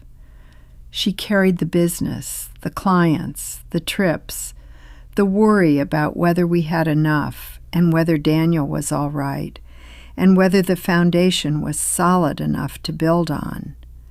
I just wanted to carry this one thing for her. I am sorry if that was wrong. I have been asking myself for 6 years whether it was." Across the room, Daniel was very still. Victoria was at her table with her attorney. She was not looking at Whitfield or the letter. She was looking at the table surface with the expression of a person who has run out of calculations and arrived somewhere they did not intend to go. There was nothing left in her face of the woman who had walked in that morning prepared for a performance. There was only what remained when everything you have been performing falls away, which in her case was very little. Whitfield read the notebook pages into evidence, with their dated entries and precise language, and the penciled name and number in the back. He read the last entry, 3 days before Robert's final hospitalization, which ended with, "Ask Patricia." He had known. He had written it down and put it in a box and left it for a woman who would find it when she was ready, because he had believed she would be ready. Whitfield reached the final page of the letter. He read, "You built everything, Maggie. Every trip, every client, every morning you flew somewhere I couldn't follow. You were building something real. I watched you do it for 35 years, and I never once doubted that it was worth every cost. I just want to make sure no one can take it from you after I'm gone. God doesn't waste pain, not a single piece of it. Trust Him. Trust yourself." He paused. A long pause. The room allowed it. Then he read the last 2 lines. "I love you. I always will. Robert." The silence that followed was not the held-breath silence of before. It was a different kind of silence, the kind that comes after something has been completed that had been a long time completing. Daniel had his face in his hands. He had not moved for a long time. When I glanced across the room, I saw that his palms were flat against his eyes, pressed there with the particular pressure of a person holding something back they have decided not to release in public. He was not crying. He was reckoning. I knew the difference because I had done it myself in this same building, sitting in a different kind of silence.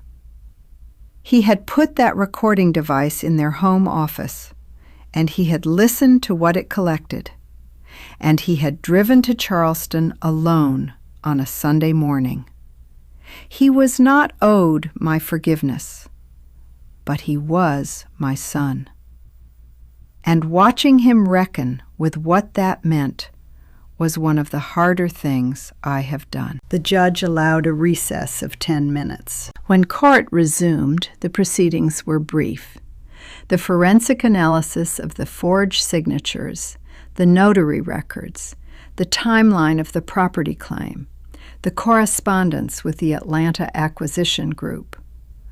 Whitfield had organized the evidence with the same methodical care Robert had used for 6 years of notebook entries, and the judge moved through it with the efficiency of someone who has already formed her view and is now building the record. The ruling took 4 minutes. The forged will was declared fraudulent and inadmissible.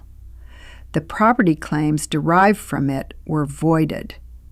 The authenticated will, drawn up in James Whitfield's office over 11 meetings across 6 years, was entered as the valid testamentary document. Harmon Travel and Tours was confirmed as the sole property of Margaret Harmon. All claims against the Abercorn Street residents were dismissed. When the gavel came down, I was sitting with my hands in my lap and my back straight and my eyes on the front of the room. I looked up, not at anyone in that room, at the ceiling, its old plaster, its institutional lighting, a moment between me and the person it was intended for. Then I gathered my things. In the corridor outside, I put on my coat. I reached into the inside pocket for my phone, and my fingers found something else first. A small envelope, sealed, with my name on the front, in handwriting I would have known anywhere. Below my name, in the same hand, "Open this when it's over. Maggie." I stood in the corridor of the Savannah Federal Courthouse with the envelope in both hands, and I did not open it. Not yet. I just stood there for a moment, holding something Robert had prepared and placed and trusted me to find. He had always been one step ahead. I put the envelope carefully back in my pocket. There was one more thing he wanted to show me, and I intended to be ready when I got there. The sound of Whitfield opening the envelope was audible in the silence of that room. A small sound, the kind that would be inaudible at any other moment in any other space, in that courtroom on that Monday morning, with 80 people holding their breath. It was the loudest thing I had heard in a long time. He unfolded the pages and looked at them for a moment before he began. Not reviewing, the way you look at something you want to carry correctly before you lift it. He read slowly. He read about a woman who had started a company in a spare bedroom in 1987 with one client and a leaking faucet and a certainty that required no permission. He read about a man watching her build something over 35 years, from that desk to a corner office on Bay Street, and what it had felt like to stand on the sidewalk and see her name on the sign. He read about a Saturday in 2016 when that man had seen something through a gap in a storage room door, and what he had decided to do, and why he had said nothing to his wife for 6 years. He read, I didn't tell her because she already carried enough.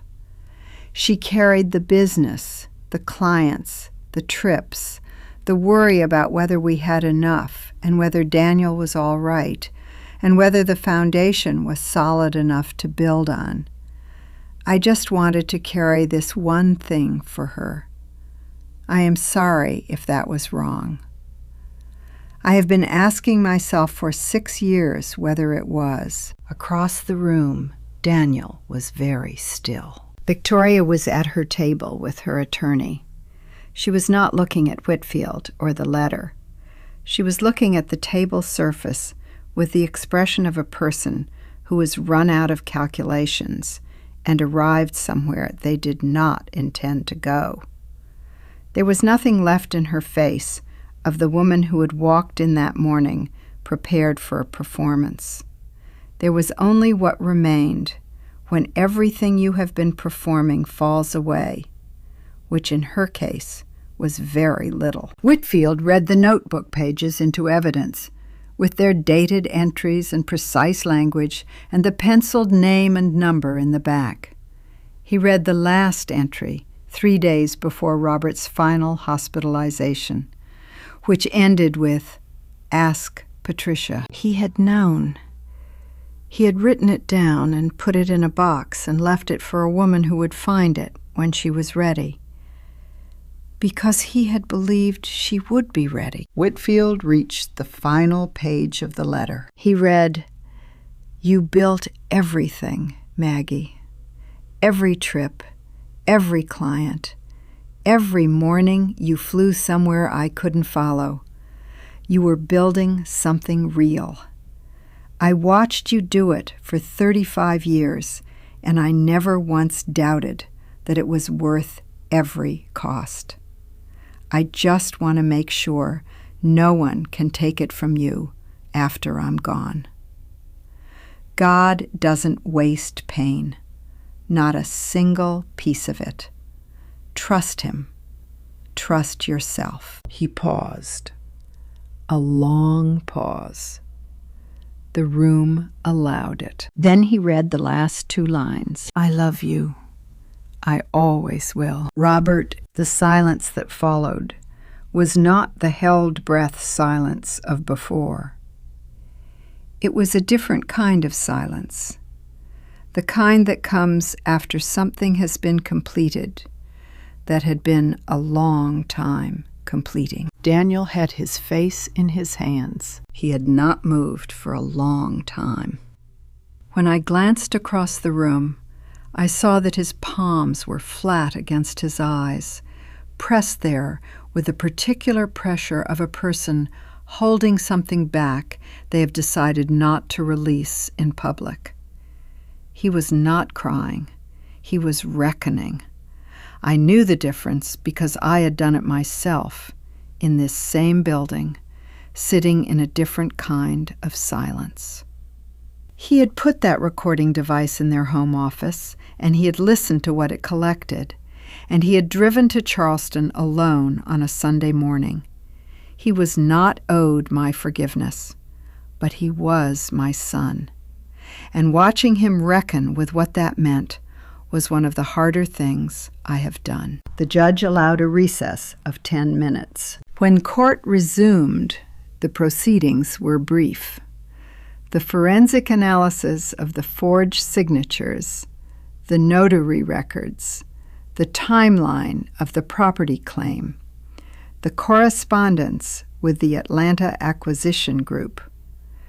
Whitfield had organized the evidence with the same methodical care Robert had used for 6 years of notebook entries, and the judge moved through it with the efficiency of someone who has already formed her view and is now building the record. The ruling took 4 minutes. The forged will was declared fraudulent and inadmissible.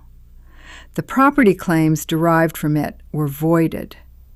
The authenticated will, drawn up in James Whitfield's office over 11 meetings across 6 years, was entered as the valid testamentary document.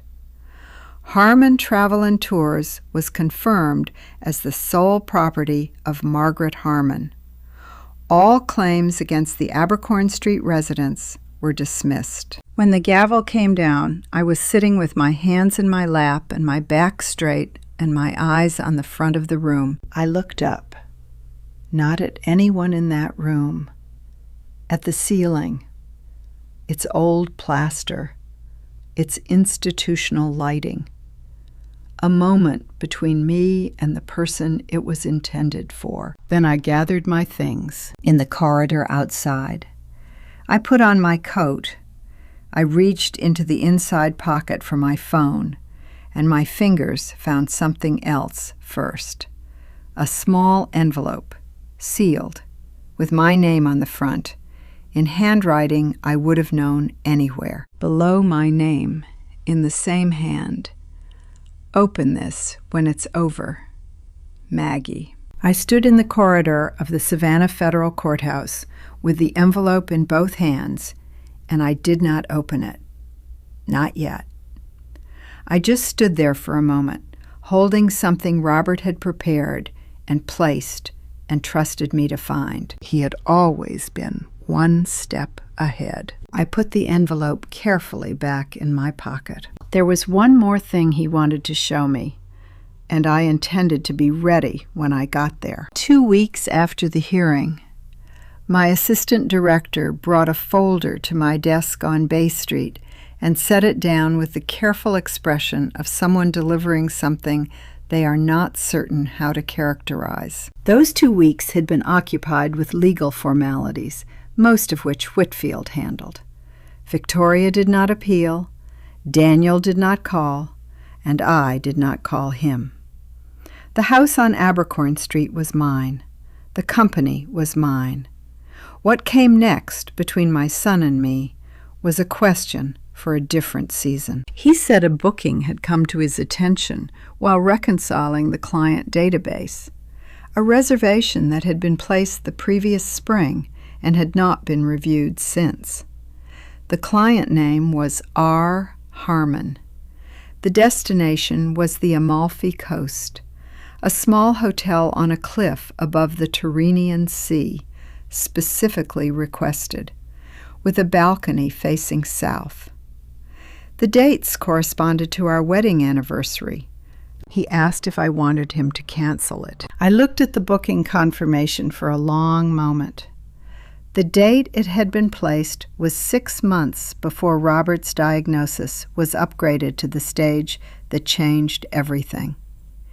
He had been healthy enough that spring to drive to Charleston for meetings, healthy enough to work in the garden, healthy enough to book a trip he had not told me about because he was keeping it as a surprise. A trip to Amalfi for our 42nd anniversary.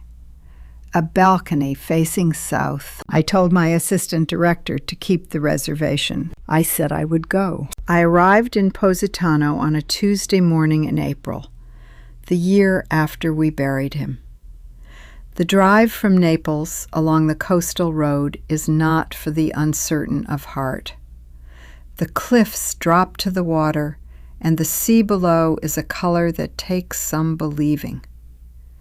I had been on that road before with tour groups and had always managed without looking at the view because there was always something to attend to. There was nothing to attend to now except the view. The hotel was small, the balcony exactly what the booking had specified, facing south over the water with a small iron table and 2 chairs, and a view that had the quality of something Robert would have planned specifically.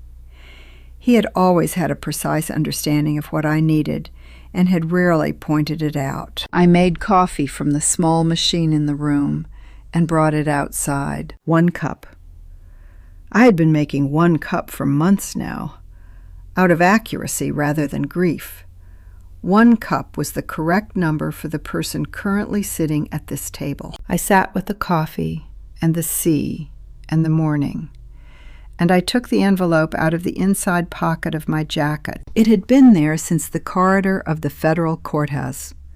I had carried it for 2 weeks without opening it, because I had wanted to open it here, in the place Robert had chosen for us, even if he would not be in the second chair. Inside was a photograph. Us, our wedding day, 41 years ago. I was 24. Robert was 26. And we were standing outside the church in Savannah, with the live oak trees behind us and the sun coming through the Spanish moss. And we were both laughing at something the photographer had not yet called ready for. I had forgotten what had made us laugh that day. The photograph had not forgotten. It was all there. The particular quality of that afternoon. I turned the photograph over. Robert had written on the back in his careful engineer's hand, "Save me a seat at the table. Maggie, I'll find you." And below that, just the initial E, R. I held the photograph for a long time. The sea below the balcony was doing what the sea does in the morning, moving and changing and staying entirely itself. And the coffee was getting cold, and I did not care about either of those things. He had put a photograph of our wedding day in an envelope and placed it somewhere he knew I would find it after it was over. Everything he had done, all the careful preparation, the trips to Charleston that were not fishing trips, the trust and the documents and the notebook, all of it in the same hand, all of it for the same reason. I placed the photograph against my heart, the way I had placed the letter on the night I first read it, on the floor of our bedroom in the dark before dawn. Then I picked up my coffee and looked out at the Tyrrhenian Sea. God doesn't waste pain. He had said it to me for 41 years, and I had heard it as comfort and as instruction. Sitting on a balcony in Amalfi with his photograph and a cup of coffee gone cold, I understood it as neither. It was simply an observation he had found true enough to repeat. Not a single piece of it wasted. The years building something real, the years he spent quietly making sure no one could take it, the pain of losing him, the fight to keep what we had built. The letter read aloud in a room full of people who had decided to be there. None of it wasted. I finished the coffee. I set the cup down. I looked at the sea for a while longer. Then I went inside to get ready for the day. If you have ever been told that what you built was not enough, or that you were not enough, this story was written for you. If you have ever sat across a table from someone who smiled while they planned to take everything you had worked for, and you found your way through anyway, share this story with someone who needs to hear that the woman who built it all in quiet is the same woman who keeps it in the end. And if Robert and Maggie stayed with you today, if their story found its way into something you recognize, we would be honored to have you subscribe. Because there are more women like Maggie, and more stories like this one, and every one of them deserves to be heard. The azaleas came back in April. Robert had planted them along the fence in our first spring on Abercorn Street 32 years ago, and they had bloomed every April since, with the reliable indifference of things that do not require your attention to continue. I had been home from Amalfi 3 months when they opened, and I stood at the kitchen window with my coffee and looked at them and thought, there, right on schedule. That was the morning I decided to go back to full days at the office. I had been going in mornings only since the hearing, letting Carol and the team carry the operational weight. The company had not suffered. 35 years of building something with good people means they know what to do when you step away for a while. But a company that holds is not a company that grows, and growth needed me back. I walked through it on the first Tuesday in April with a coffee from the corner and the feeling of a woman who has been away from herself for some time and is returning to find the self in question has been waiting patiently. Carol looked up from her desk and said, "Good morning, Mrs. Harmon," the same way she had said it for 16 years. Not a ceremony, just continuity. I said good morning and went to my office and looked out the window at the river. That morning I opened the office safe to file the documents Whitfield had sent. Behind them sat a folder I had almost forgotten. The original deed to the house, the original records for Robert's accounts. I had moved them out of the home file in the 3rd year of Daniel's marriage, telling myself it was only good practice.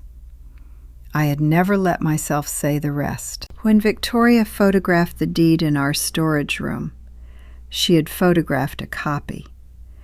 The original had been beyond her reach the whole time. Robert never once asked me where the originals had gone. He had noticed, I understood now, and said nothing, because he had seen what I had seen in the same year and chosen the same silence. We had each been protecting the other the whole time, him with his notebook and his 6 years of Saturdays, me with a folder in a safe and a fear I never named. I had not been blind. I had only been afraid, and some part of me had reached out years before I was ready to know it, and put the one thing that mattered beyond her reach. The first call of the morning was from Dorothy from Nashville, who had taken a 12-hour bus to Charleston to sit in a waiting room in her best clothes and nod at me when I walked through the door. She was calling to book a trip. She had been reading about the Peloponnese and wanted to see the ancient theater at Epidaurus before her knees made the decision for her, and she wanted to know if I could put together something small, no more than 12 people, that would do it justice. I pulled up the supplier contacts I had not opened in months, the ferry schedules and hotel relationships, and the guide network that had taken 15 years to build in Greece. I told Dorothy I thought I could manage something very good. She said she expected nothing less. I started building the itinerary, and it was 11 in the morning before I looked up again. The river outside running high and brown and indifferent to everything on its shores. And I felt like someone who has been in a long and difficult place and emerged to find the world had gone on without her and was ready to receive her back. The letter from Daniel arrived that same week. Not a phone call, a letter, handwritten, on the kind of paper that requires a deliberate trip to a stationery store. He had been trying to find the right words, he wrote, and had concluded there were no right words, only words, and these were his. He was sorry. He understood that sorry was not the same as repair, and that repair, if it was possible, would take longer than either of us could yet see the end of. He was not asking for anything. He only wanted me to know that he understood what his father had spent 6 years preparing for, and why, and that he meant to spend however long it took becoming a man Robert would have recognized. He signed it, Daniel, not Dad, not your son, just Daniel, his own name, offered without a claim attached to it. I read it twice and put it in the drawer where I keep things I mean to return to when I have thought about them enough. Then I went back to the Epidaurus itinerary. Eleanor Cates called on a Friday about a follow-up piece on Harmon travel and the year ahead. I told her she could call Carol to schedule it. She said she had already spoken to Carol. She was calling me, she said, to ask a question that was not for the article. She asked if I was all right. I told her yes. She said, "I know you are. I just wanted to hear you say it." That is what 22 years of trust looks like. Not rescue, not hovering. Just a call to hear you say the thing that is true. I went home that evening by the long way along the river because the April light was doing something particular with the water, and I had nowhere to be. I walked past the bench where Robert and I used to sit on Sunday mornings when Daniel was young and everything was still ahead of us. I did not sit down. I noticed it and kept walking. That is what comes after the hard thing ends. Not forgetting, not replacement, just continuing. The azaleas come back. The river runs. A client calls to book a trip somewhere neither of you has been, and you pull up the files and start building it for her, the way you always have. I got home as the light was leaving the sky. I made 1 cup of coffee. I sat down at the kitchen table, and I opened my notebook to a fresh page. There was a great deal of work still to do.